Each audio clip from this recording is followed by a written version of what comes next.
Med school is intimidating. What was your most feared subject? The first year was very tough, Pharmacology, it's too much medicines, too much guidelines. Hello everyone, welcome back to the TAMSA KCMC podcast, episode 3. Today we are here with Dr. Murtaza Hameer, and my name is Alifazo. And my name is Hassan, and we are very glad to have Dr. Murtaza Hameer with us in the KCMC, TAMSA KCMC podcast, episode 3. So, what are we going to be talking about today? We are going to be talking about the World Blood Donor Day, and we are going to show it. We are going to talk more about it with fun facts with our own beloved Dr. Murtaza Hameer. But that's not all. We are going to add on. Well, this is going to drop on World Blood Donor Day, but we are going to talk about a few essentials as well. So, Dr. Murtaza Hameer has, as I would like to say sometimes, a LinkedIn page brighter than my future. You're very kind. But, so, he has been through a lot of career paths. He has done the USMLE, he's an educator, he's written a book, and he's currently the headmaster of Jaffrey School in Arusha. Jaffrey High School. Yes. Jaffrey High School, Jaffrey yes. High So high we're, school. yes, Not a problem. yes. So we're going to talk about his journey, how USMLE impacts us, and somewhere about mental health as well. Okay. So let's go on. Please, Dr. Murtaza Hameer, on to you. Thank you for having me. It's truly an honor to be here, Ali and Hassan. Hassan. Thank you. So, we will have some fun facts we want to ask you about. Sure. So, what Ask the prefer? teacher, eh? Yeah, Go for exactly. What kind of drink do you prefer while studying? I would say during my studying days, coffee. Coffee. Yeah. Good. I grew up drinking tea, but then when I went to the States, I picked up the habit of drinking coffee. Okay. So So that's- Pele, first of all, you were like karak chai, and then you became modern coffee. Morning coffee, exactly. Okay. So that was a good answer considering we are in a cafe, so we don't get kicked Yeah, out. and we have a bit of coffee as well. So we don't get kicked out. So let's move on. Sure. Med school is intimidating. What was your most feared subject? Initially, definitely, the first year was very tough, and subjects themselves seemed difficult: anatomy, physiology, biochemistry. But I would say at that time, in second year, pharmacology was definitely something that I feared. Although, in retrospect, I've taught pharmacology at college in Zanzibar to clinical officer students, and it's one of my favorite subjects. Yeah, but back then it was Yeah, I mean, Antiarrhythmics. we all know about it. Pharmacology, it's too much medicines, too much guidelines, regulations. To be honest, that's also our most fearsome subject. When you were in FD1, the same thing, yeah. Anatomy was the To be honest, I don't But- fear it. It's just very hard to score in. But no, I mean, fear, nah. I mean, it's not like pharmacology is gonna become into a demon and start eating or using its clothes. But yeah, it's kind of really hard to do. So, Dr. Murtaza has a very nice piece on Arusha article. I don't know if you've read it. Okay. I might have forgotten to share it, but let's not go there. So he says, nothing should be feared, only to be learned. And I will give credit to Ali because he's very bad at reading, but he read your book. So, and I asked him, like, did you read actually the book? He was like, yeah, it's not that big. It's like, how many pages was it? 34, I think. Yeah, 44. that's what I was About like. 40, 45 I pages. was like, yeah, so means it's essential things, Yes. but it's short. That's Yes. why you read it. And I will want for our all viewers to be doing this because it's not that big, but it's also essential, and I hope Ali will share it. So in all the talks which Ali was talking, he was talking about something called USMLE. So I will want you to like describe it. All right. So for the USMLE stands for the United States Medical Licensing Exams or Okay. examination, and when I took it, there were 3 parts to it. There was a step 1, a step 2 clinical knowledge (CK), step 2 clinical skills (2CS), and then there's a step 3 as a foreign medical graduate, you have to take the step 1 and the step 2 CK and CS, clinical knowledge and clinical skills, to get your ECFMG certificate. Step 3 is taken after that, either before starting residency program, or if somebody is in a residency program, they can take that. Currently though, some time now, they've removed the clinical skills component. So they have step 1 and step 2 CK, which is how it originally used to be. Yeah. Yes. So those are the steps. Step 1 focuses on the, you can call the basic sciences. Oh yeah. Okay, from anatomy, physiology, biochemistry, along with the pathology, microbiology, pharmacology, and so on, and social sciences. The step 2 CK for focus on the clinical sciences. Yeah, so internal medicine, pediatric surgery, psychiatry, and so on and so forth. Yeah. Things we are yet to discover. Yes. So basically, for our Tanzanian viewers, those who actually know about medicine, so basically the first step is like MD1 and MD2, while the second step is MD3, 4, and 5. Yes, exactly. So medical students in America who are doing the MD program, they tend to take the USMLE step 1 towards the end of the second year of medical school, and the step 2 towards the end of third year, or something beginning of fourth year medical school, just before they finish. Okay. That's a very good experience, and we hope me and I need to take that exam as well. We'll surely, inshallah, we'll surely use you for our own benefit. I'll share whatever I can. So, okay, one last part of our icebreaker segment. Yes. One Tanzanian snack you missed while studying abroad. It's hard to answer that because I'm a foodie by nature, so I missed on the one hand I missed many Tanzanian snacks, but while I was in the States, there are other delicacies to keep me occupied. So at times I really wouldn't miss, but then when I think back, I would say, okay, I really haven't had this, or I missed that. So that's a tough one. It's easier for me to answer USMLE question than that question, So I believe we both of us had the same experience because we both are also foodies. Okay, excellent. Okay, so let's move on to our next segment, which is your journey beyond borders. So you've studied in quite a few countries. You've been there. You've experienced how they do it. What is their culture towards medicine? Yes. And we'd like for you to share it with us. So let's begin with your medical school. Sure. So before I went to medical school, I was an engineering student in the United States. Although I did till my high school years in Tanzania, in Salaam. When I went to India, the medical school experience was unique in the sense that the first year was quite a struggle. In the sense that you had to, in medical school, you have to really be able to learn how to read from textbooks. At least back then it was like that. Okay, and so going from an engineering background whereby you used to solving mathematics and advanced calculus, so now you have to study tons of information. There was initially a challenge, but you adapt, you figure things out along the way, and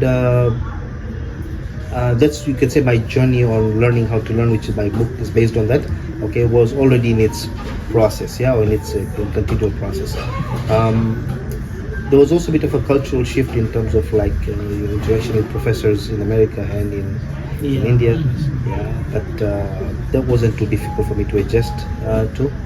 So overall, it was an interesting experience, a tough journey, but definitely worth it. Definitely worth it. So when you came back from studying, you did not decide like to go in more medical terms. Instead, you decided to go for more education. You even got your PGDE, which is postgraduate diplomatic education, and you even became the head of the high school. So what exactly have sparkled that transition that you have decided from being more teaching those who actually want to try medicine instead of trying it yourself, medicine? Sure. So when I finished medical school, I came back to Tanzania for some time, and then I went to the United States where I prepared for the USMLEs. But sometime later, then I came back, and when I came back after finishing the USMLE step 1, step 2, and the step 2 clinical skills exam, I decided to eventually go into education, because I met a few very inspiring teachers along the way. Few in India, some in the United States, who really had the art of teaching. You can have many good doctors, okay, but not all good doctors are necessarily good teachers. Yeah. And so you have some. I was blessed to meet a few teachers who are just phenomenal, legends as I call them, and they really kindled something in me. And I'm somebody who loves to speak. I love public speaking. I love writing. So it kind of jived well with my personality. So when I came back from the States, one thing I always told myself is I do not want to, the day I close my eyes and leave this world, I do not want to have any regrets that I wish I had done this. And so even though I had not been in school for some time, after the university, I said, no, I have to go into education. So that's when I came in. While I was working, I still did my PGD, my postgraduate diploma in education, and that was my official journey into teaching. So just the passion of learning and sharing knowledge and teaching. Quite a few twists and turns. Yes. That's actually really good. Yeah. To be honest, I myself, I'm more also into I'm more interested in teaching more than treating and all. I myself, I'm actually thinking of pursuing that kind of path in my medicine way instead of treating. Yeah, so Excellent. I think we'll have a very good talk after a few years. Biostatistics. No. Professor I'm more Hassan. into Professor Hassan. Parasitology. Yeah, Excellent. I'm more interested in parasitology. Yeah, I was, even when I was in A levels, O levels, the topic classification was a bit more interesting for me than all other biology topics. So Interesting. yeah, That's excellent. yeah, I see. You have some deal with him later on, huh? yeah. Okay. So, USMLE has always had this air of, mysteriousness around it, because a lot of people seem to think A, it is very difficult, B, it is expensive to quite some extent, Yes. and 3, what are the real benefits? Because not a lot of the people who necessarily want to pursue USMLE actually want to work in the States or have a life in the States. Sure. So maybe you could break it down for us. What are some tips you had or that helped you get through USMLE step 1, step 2? Sure. So the USMLE examination is if I were to describe it in one word, it's very intense. Okay, in the sense that it doesn't test your recollection of things. It tests your understanding and ability to critically think and reason, use that knowledge. Yeah? So one thing I learned in education when I did my postgraduate is that learning, there's something called Bloom's taxonomy, and I mentioned this in my book, is that learning has got different levels. Okay, it's called Bloom's taxonomy after the educational psychologist Benjamin Bloom, and the most basic level is remembering, but then you have understanding, and then you have basically application, taking what you understand and applying in a scenario, and then you have analysis, synthesis, and analysis, evaluation, and synthesis. Yeah, so different curriculums, the higher you go on this taxonomy, the higher the level of learning, so to speak. Now the USMLE is contrasted from education in India. In India, it was mostly about remembering things. Okay, so even though when I finished medical school, I passed with first class grades, but when I was paying for the USMLEs and I was doing those practice questions, I was like, this is not working. Yeah, and so it took me a while to study it and figure it out. And once I figured it out, it all clicked. Yeah, the sense that it really tests your understanding and critical thinking and analysis. Yeah, questions on the exam are not essay questions or short answer questions. They are clinical cases. Okay, USMLE step 1 at that time went for about, I believe, 9 hours. Step 2 was 8 hours long for clinical knowledge. Okay, the clinical skills was a practical was about 5-6 hours, but you're used to in medical school 3 hours examination tops. Yeah, and now here you have a 9-hour exam. Divided into 8 blocks, and then each block is about an hour long. You have about 60 to 70 questions. You can take your breaks in between, but how you use that break is up to you. You can give about 45 minutes, and then you can space it how you want. You could do 2 blocks and then take a 5-minute break, and then do another one, and then maybe take a 15-minute break, and then do another 2.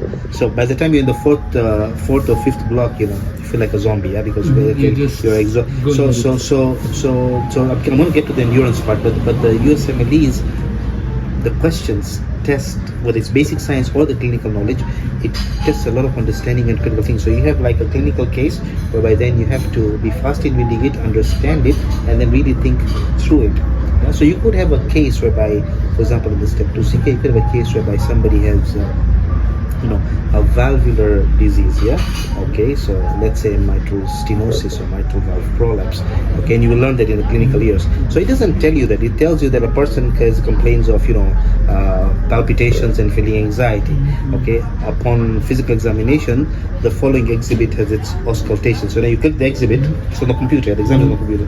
So now you digitally move in the stethoscope and you have to identify and see if you recognize the heart sounds and the murmur. Once you recognize the murmur, you're like, okay, this is a case of mitral valve prolapse. You hear a systolic click. Oh, okay, that's a click. Okay, so great, that's mitral valve prolapse. The question doesn't necessarily ask you what is the diagnosis, although there are questions like those. It'll ask you, this person now, okay, decides to go and have a dental extraction. Okay, what antibiotic would be appropriate for this patient? So it's actually asking you if you know that if somebody has a valvular lesion and when they go for a dental procedure, okay, they should have antibiotic prophylaxis to prevent what's known as infective endocarditis, valvular damage due to an infection. So it's a 2 to 3 step thinking process. Those are the kind of questions that you have. So that's one aspect, and then there is the endurance part, whereby sitting for 7, 8, 9 hours. Okay, so stamina, mental stamina, and then the pacing. You need to pace yourself. You can't spend too much time on a question. So it's a very intense exam, but it's designed to actually prepare you for the real world. Yeah, and even the basic sciences are very, as a result of that process. Even though I don't practice medicine, I went to education.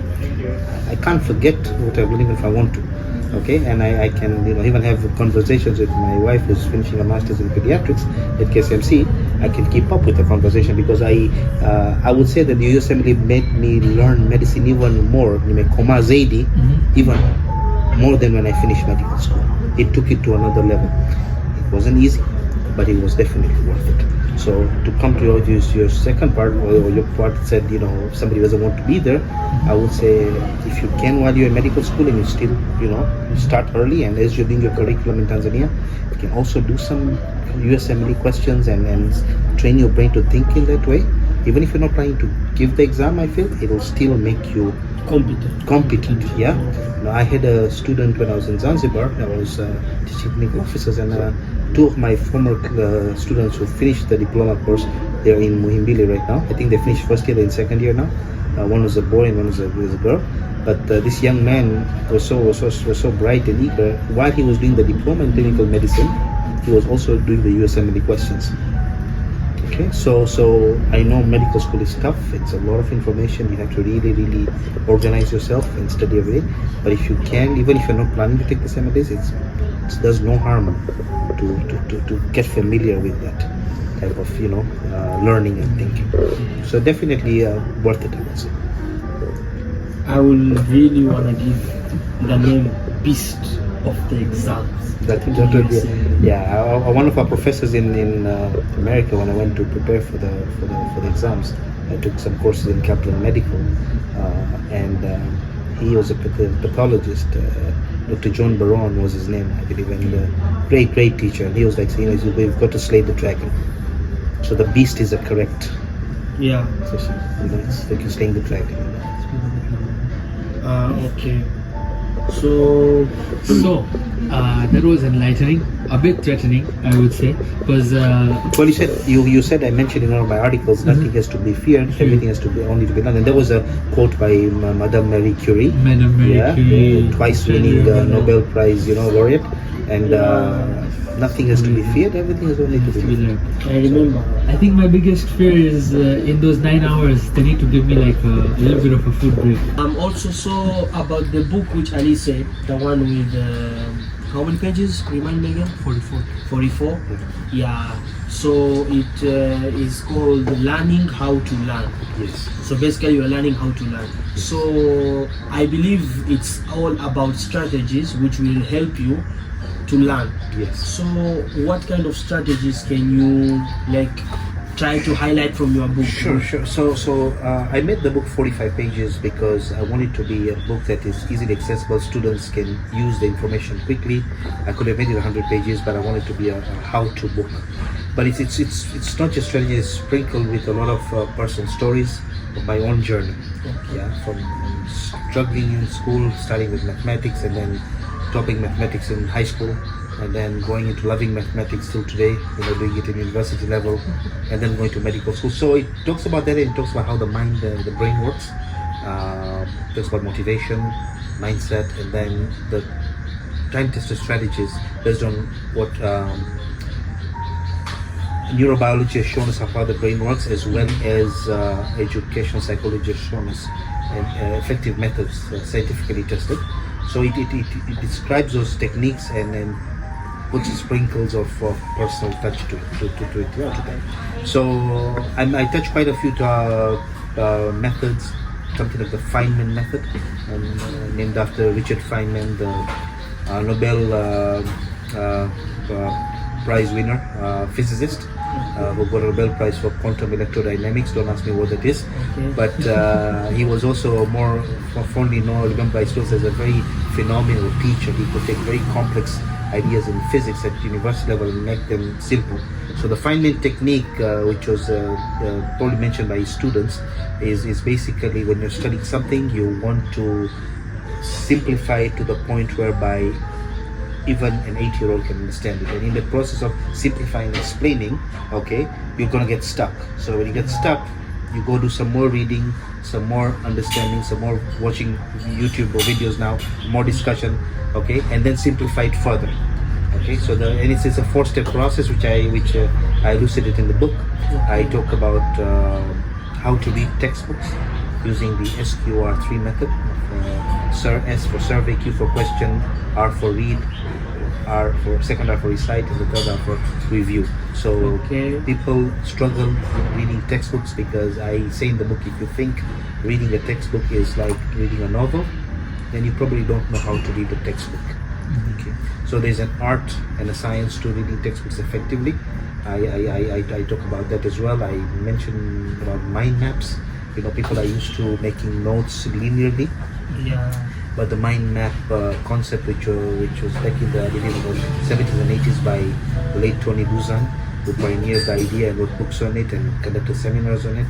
And you start with the concept at the center of the page, and then you branch out, and it's less words, few words, keywords, more images, and you don't need to be an artist, but it's called radial thinking. So it's kind of like our neurons are connected one with the other radially. Yeah. So the mind map kind of like maps that in that way. The different styles of doing it, and I have personal experiences about how mind maps work when I was in medical school. I remember once I was in an OB/GYN lecture in the morning, and the professor was teaching, and I could make a mind map, the whole 45-minute lecture, and everything was on one page. Okay, so I was able to pay attention. It was there when a friend of mine had like 6 to 8 pages, So I talk about mind maps. I talk about several strategies and tips. So I would say those are some of the highlights of the book. Let's not forget the Porsche analogies. The Porsche analogies. Yes. Which were very welcome. If you're a car guy, definitely check it out. I actually wanted to say the same. I might have forgotten. You have not read the book. No, you have not. When he said about the Porsche thing, but here's the book, so you don't even need to buy it. When he said the Porsche thing, I was like, how did he remember it? And then I heard, the word Porsche. Because he's a car fan. If there was another thing, maybe Ferrari or whatever, he'll be like, yeah, I remember. He didn't remember any of those which you said before. That's how he is. At least he resonated with something. Exactly. So, and there's like this, you see, all of these techniques, I like to think as reducing the content to what you actually need to use. Because a lot of textbooks like to go into depth and explanations, which is good for the first time you're reading or understanding something. But when you want to revise or when you want to go through something quickly, I think the techniques, like you said, drawing mind maps and stuff, puts the information into very manageable sizes. So like quick revision, quickly going through it, because you don't need the explanation again and again. You know it. Exactly. You just need the key words like diagnosis, I don't know, reactions, adversities, stuff like that. And that reminds me of a quote. So I think it was Steve Jobs or something like that. I'm not sure who said this, but this CEO said it, and he says, if you want to get something done, find a lazy person to do it, because they will always do it in an easier manner, or something like that. So a lazy person will always get it done quicker and easier. What if he doesn't do it? His paycheck is tied to it, right? What if he, like for instance, you tell him, or imagine you're telling a lazy person to cook. Instead of cooking, he just go buys the food. So he brought food. Depends but on he your didn't goal, cook it. right? Depends on your goal. So the book is about basically effective study, the right mindset, the principles behind learning, and basically it's a very personal thing. Okay, and I believe that anybody can learn. Okay, and many a times students don't do well in school or university. It's not because they don't want to study. There's a good chunk of they don't know how to study. Okay, and so it's just about learning how to learn. Nobody teaches you that, So of course, with progress of research, we know how the brain works and how learning works. I mean, in education, there's something known as the Rosenshine's principle of learning and teaching. And this was the person again who was an educational psychologist, Barack Rosenshine, who's passed away now. And so we have experts in the field, and so the book doesn't. The unique part is my own personal journey with scientifically time-tested principles. So That's very smart. the good feedback I've gotten from people already is that they can relate to it, and it connects with them in some way or another. Exactly. So I'm happy It for That's feels the point. Yes. very, natural. UK. You see, natural, because I'm not one to read books. I remember when I first met you, and then you told me you have this book, and I'm like, a book? And then you told me it's short. Yeah, that's why I didn't make it 100 pages. Exactly. So I'm like, okay. I've never really read a book. Let me tell you, even textbooks I hardly read, because it just gets annoying for me to keep talking to myself. If I read a textbook, I have to talk to myself. I have to make myself understand it. So I rather go on YouTube and watch somebody with a whiteboard online do it, even though I pay my university for the same. So that's the thing. And the other thing is that since it's short, you can go through it again. Like, you read it once. I mean, reading once, in my opinion, is not enough. Anything reading once, you need to read it at least 2-3 times to get the hang of the material. And that's the thing. Sure. So let's move on to the last. I think is it the last? The World Blood Donor Day quiz, which we're calling Bloody Good Facts. All right. So It is bloody, Yeah. but it's good fun. So I mean, definitely, it's just a friendly quiz, Dr. Hameer. No pressure. It's not like your medical career hangs about Let me this. just check my pulse rate. Yeah, it's fine. It's fine. What's hypertension stage 1? What do you mean? What's the parameter? The parameter? Like Stage 1 hypertension. 140. No, it's not. What? No, this one. What do you mean? 120 to 129. 120 to 129. But Stage 1 hypertension. stage 1 hypertension. Oh, you meant the guidelines. Don't try to save it, yes. No, you meant the guidelines. Don't try There's to so save many. it. There's GNC, He's messed up. He's I messed didn't up. even understand He's that messed question. up. No. You answered wrong. Let's go. Okay, so let's start with the simple question. What's the universal donor blood type? Blood group O. Blood group O. How many liters of blood does the average human body have? Just about 5 liters. Okay, so can you donate blood every 3 months? True or false? I would say true, because the turnover rate of erythrocytes, RBC, is about 90 to 120 days. It's about 3 to 4 months. So it's always Okay. Okay. How long does it take for your body to replace the blood volume after donating? I believe the plasma takes about a day or so, but then the red blood cells after a few weeks. They're correct. Okay, so what's the shelf life of donated blood? It's about a month. Our amount, That is correct. yeah, Around there. around there. We'll give it to you. We'll give it Okay. to you. Okay. Can you donate blood if you have a tattoo? Yes, I believe you can, but you may have to wait for some time. I think about 6 months or so 6 before you months. can. Yeah. Man, he's good, bro. I thought you need to get better questions. I thought this is a messy fan. Which component of blood helps in clotting? Okay, so technically, if you have an injury, okay, what happens first is the platelets rush to the site of injury. Yeah, so that's what's gonna plug the site of injury. Okay, and you measure that by what we call bleeding time. Yes, but then there is a whole clotting process or cascade that's activated. Okay, with clotting factors, and you have the intrinsic pathway and the extrinsic pathway. You learned it in physiology and then pathology for the blood disorders. So I would say platelets and then the clotting factors kick in. We have to outsmart him, bro. Okay, let's go. Let's ask him a question that's out of syllabus. It has to be about blood. Come on, hematology. Spell hematology. You want the American spelling or the British one? Any. The American is HEMATOLOGY. I believe that is correct.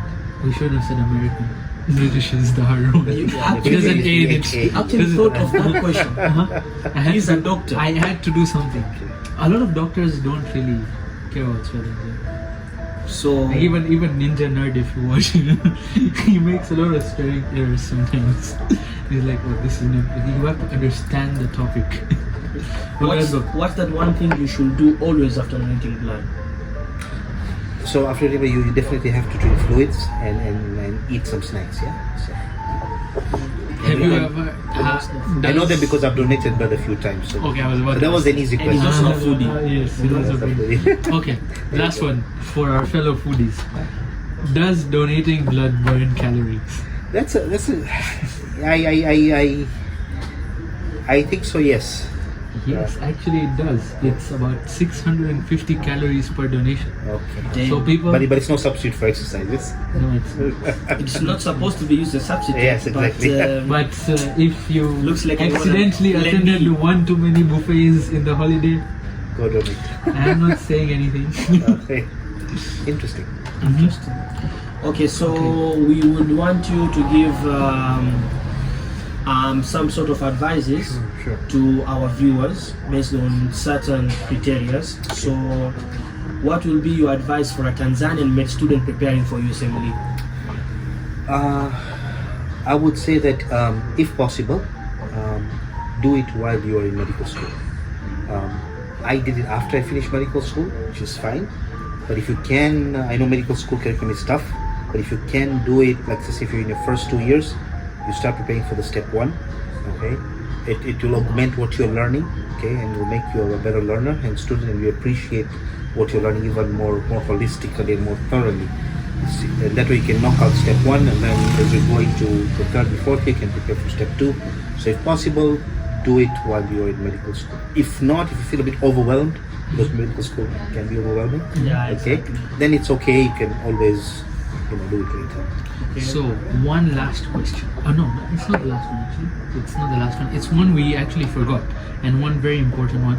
So, like about your journey, you became a doctor, you did your USMLEs, and then you decided to move away from clinical practice. Yes. So, if someone actually doesn't feel like going on with clinical practice, what is your advice to them? Because I think there's a lot of students who would, feel shy or some stigma around, oh, you became a doctor and you didn't practice, or people who don't want to go on with the clinical practice. What is your advice to them? Yeah, I would say that when you're in medical school, finish medical school, become a doctor. Okay, it's something that you should be proud of when you achieve it. But then it doesn't mean you have to go into clinical medicine.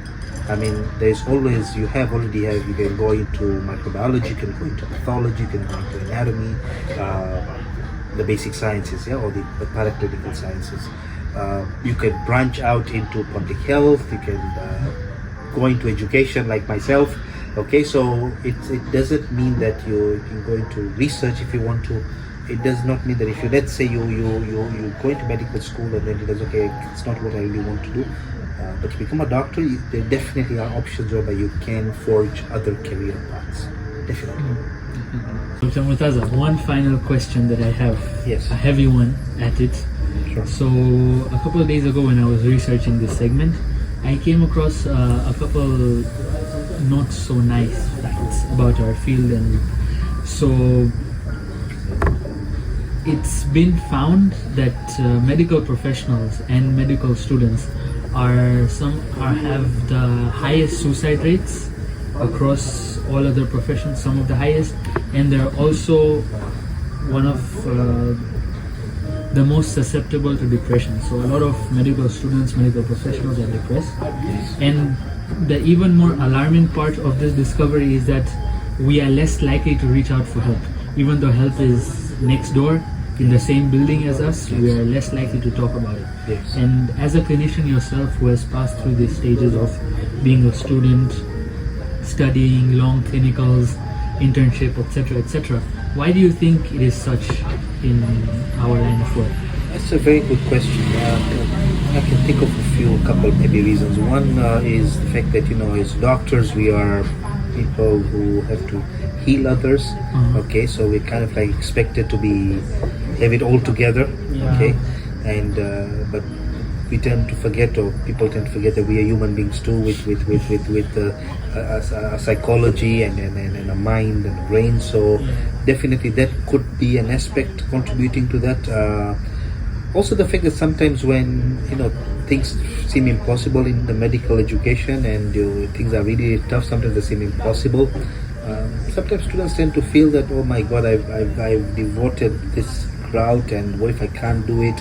There's no other way, and so that perception that it's the end of the world, okay, also contributes to that. And if I would say yes, in the medical field it's quite high, the suicide rates. I believe there was a time where even they were saying that of the doctors, the psychiatrists had even higher rates, at least in the United States, I believe. So I don't know about the statistics right now, but it's not only just the medical field. I mean, there was a movie called Three Idiots, some time back, whereby Aamir Khan, tried to raise the awareness that this is even in Indian universities.